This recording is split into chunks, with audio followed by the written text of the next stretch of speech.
We are no longer talking about robots that simply follow commands. We are entering a phase where machines don't just respond. They recognize you, they remember you, and more importantly is they begin to understand you. A company called Realbotics has just introduced a humanoid system that fundamentally shifts how humans interact with machines. This system is called Vinci. At first glance, it may look like just another humanoid robot, but the real innovation isn't the body. It's the interaction layer. Unlike traditional assistants that reset every time you speak to them, Vinci builds continuity. It remembers who you are. It remembers what you said yesterday. And when you return, it picks up exactly where you left off. This is not a chatbot. This is persistent identity tracking in physical form. The robot's cameras are embedded directly inside its eyes, so when it looks at you, it isn't simulating eye contact. It is actively tracking your face, your movements, your micro-expressions in real time. That changes everything, because now interaction stops being mechanical and starts feeling psychological. But the most important layer isn't what it sees, it's what it records. Every interaction becomes data: who you are, how you behave, how your emotions change over time, how engaged you are in conversation. This isn't just robotics anymore. It's behavioral analytics at a human level, and that data doesn't stay inside the robot. It flows back into systems that companies can analyze, optimize, and scale. Customer behavior, training simulations, even clinical research. Human interaction is no longer just happening. It's being measured, structured, and monetized. And when Ericsson begins deploying systems like this, you know something has changed. This is no longer experimental. This is enterprise-level human-machine interaction. At the same time this is happening, another shift is unfolding. Not in labs, not in research facilities, but inside your home. A company called Unitree has introduced a humanoid robot named Panther. And unlike most robots, this one isn't designed for demonstration. It's designed for daily life. Panther is built to operate continuously for up to 16 hours on a single charge. That alone pushes it out of the prototype category and into something that could realistically function as part of your routine. But the real breakthrough isn't hardware. It's task chaining. Most robots today can perform isolated actions, pick up an object, move from point A to point B, execute a command. Panther doesn't stop there. It executes sequences. It can wake you up, prepare your breakfast, clean the kitchen afterward, organize your living space, and connect all of that into a continuous workflow. That's a different level of intelligence. Because now the robot isn't just responding, it's planning. Behind the scenes, multiple systems work together: Uniflex, Unitouch, Unicortex. Uniflex allows learning, Unitouch enables precise interaction, and Unicortex handles long-term planning. This is no longer automation. This is generalized task execution in physical environments, and it doesn't stop at homes. Panther is already being positioned for hotels, retail, elderly care, security patrol, industrial environments. But here's the reality. The world is messy, lighting changes, objects are unpredictable, soft materials are difficult to manipulate, and reliability is still fragile. We are not at perfection, but we are clearly past the beginning.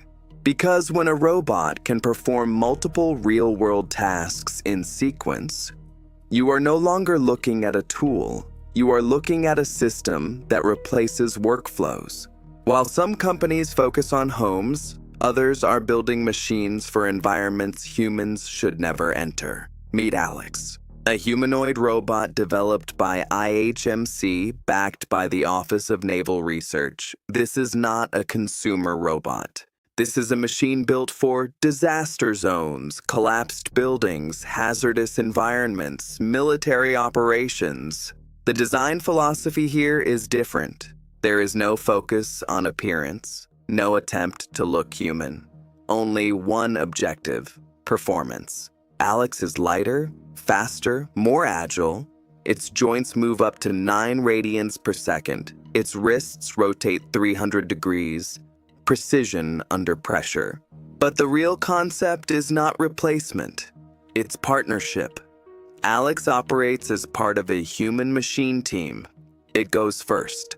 It scans environments, it gathers data, it reduces risk. Only then do humans follow. This flips the traditional hierarchy. Machines are no longer assistants. They are becoming first responders. But when a machine makes decisions, who is accountable? The engineer, the operator, or the system itself? These questions don't have answers yet, but the technology is already here. Up to this point, everything still feels mechanical. Metal, circuits, code, but that boundary is starting to dissolve. At Princeton, researchers built a robot that doesn't use motors at all. Instead, it moves using heat. The material itself is programmed. When heat is applied, it bends, contracts, moves. Instead of building robots piece by piece, you are printing motion into existence. And it gets even more complex. Scientists have created neurobots. These are not machines, they are living systems, built from biological cells, with real neurons forming networks inside them. These neurons influence behavior. They change how the robot moves, how it reacts, even how it evolves over time. Researchers introduced substances that altered neural activity, and the robot's behavior changed. That means something critical. These systems are not just programmed, they are biologically responsive, even more surprising. Some began expressing genes linked to visual systems, suggesting that future versions could develop entirely new sensory capabilities. We are no longer just building robots. We are creating synthetic lifelike systems. And once that boundary is crossed, the definition of machine starts to collapse. Because now the question is no longer, what can robots do, but what are they becoming? All of this innovation would mean very little if it stayed expensive, if it stayed rare, if it stayed inside labs. But that's not what's happening. Unitree is preparing to launch a humanoid robot called R1. Price, around $4,000. That number changes everything. Because technology doesn't transform the world when it becomes powerful. It transforms the world when it becomes accessible. Unitree has already shipped thousands of robots, and they are planning to scale production to tens of thousands. This is a manufacturing advantage. Compared to competitors shipping only hundreds, this is not a small difference.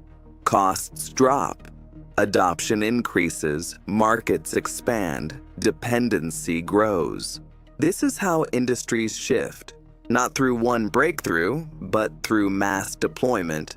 And when humanoid robots become available, they won't just enter factories, they will enter homes, businesses, public spaces, daily life. At that point, the question is no longer whether. It's how quickly and how deeply they will reshape it. Because when machines can understand you, work for you, replace workflows, operate independently, scale globally, you are no longer witnessing innovation. You are witnessing the beginning of a new layer of civilization. And this time, it doesn't just live in software. It walks, it moves, it interacts, it learns. And for the first time, it might actually start to feel human.